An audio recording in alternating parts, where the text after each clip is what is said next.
여러분 안녕하세요. 찾아가는 새벽기도 시카고 한인제일연합감리교회 조선영 목사입니다. 오늘도 변함없는 주님의 은혜와 평강이 저와 여러분의 삶의 종일 풍성하기를 기도합니다. 오늘 말씀은 느헤미야 13장 1절에서 3절까지 말씀입니다. 그날 모세의 책을 낭독하여 백성에게 들렸는데 그 책에 기록하기를 암몬 사람과 모압 사람은 영원히 하나님의 총회에 들어오지 못하리니 이는 그들이 양식과 물로 이스라엘 자손을 영접하지 아니하고 도리어 발람에게 뇌물을 주어 저주하게 하였음이라. 그러나 우리 하나님이 그 저주를 돌이켜 복이 되게 하셨다 하였는지라. 백성이 이 율법을 듣고 곧 섞인 무리를 이스라엘 가운데에서 모두 분리하였느니라. 아멘. 예루살렘 성벽은 완공되었고 공동체는 다시 희망을 품기 시작했습니다. 하지만 성벽이 세워졌다고 해서 마음의 틈까지 자동으로 메워지는 것은 아니었죠.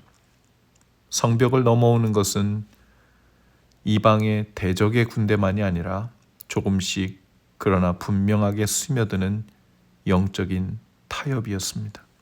그래서 느헤미야는 백성을 다시 말씀 앞으로 불러 모으죠. 말씀이 낭독되는 순간 백성들은 깨달았습니다.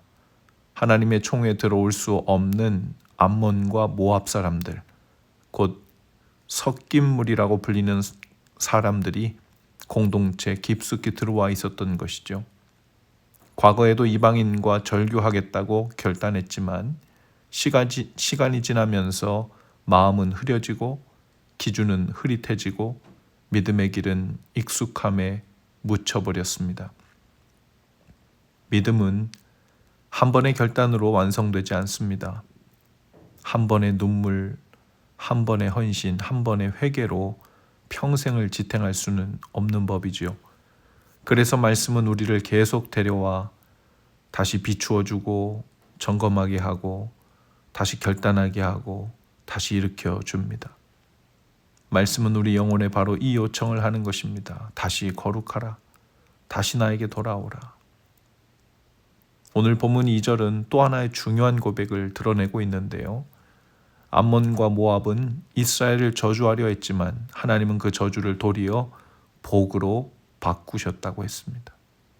마치 창세기 50장에 요셉이 고백했던 말과 비슷합니다. 당신들은 나를 해하려 했으나 하나님은 그것을 선으로 바꾸셨습니다. 요셉이 그의 형제들에게 한 말이죠. 때로는 우리를 향한 악한 의도가 있을 수 있고 불의한 형편에 둘러싸일 수 있을 수 있습니다. 또 절망의 순간이 찾아올 수 있죠. 하지만 하나님은 그것들이 그냥 우리를 둘러싸게 하지 않으시고 선으로 바꾸시는 분이라는 것이죠. 하지만 그 선하심은 우리가 말씀 앞에 다시 서는 삶 속에서 더욱 선명해집니다. 말씀 앞에서 거짓된 섞임이 드러나고 그 섞임을 거두어낼 때 하나님은 새롭게 역사하시죠. 우리 안에도 섞인 물이라고 표현되는 것들이 있을 겁니다. 분명히 끊어냈다고 생각했지만 다시 스며드는 정욕들, 잘못된 관계 속에서 하나님이 기뻐하시지 않는 잘못된 연결들, 은근한 타협들, 또 습관적인 죄들이 있을 수 있죠. 이 모든 것들이 삶의 틈을 타고 들어옵니다. 우리는 하루에도 수십 번 크고 작은 선택을 합니다.